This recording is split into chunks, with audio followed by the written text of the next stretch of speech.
Guys, এটা হলো আমার চিপস মাখার ফাইনাল লুক। যাই হোক, যে কমেন্টটা করছেন তাকে জিনিসটা খাওয়াইতে পারলে বেশি ভালো লাগতো।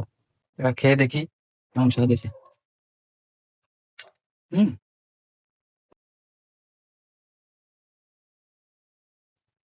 Just wow! আপনারা চাইলে এটা বাসায় ট্রাই করে খেতে পারেন। সাধারণ, আমি তো চিপস মাখার ফ্যান হয়ে গেলাম। আজকের এই ভিডিওটা যদি ভালো লাগে অবশ্যই একটা লাইক দিবেন আর কমেন্ট করে জানাবেন। এর পরবর্তীতে কি নিয়ে ভিডিও বানাবো, আর ভালো লাগলে চ্যানেলটা সাবস্ক্রাইব করবেন। টাটা।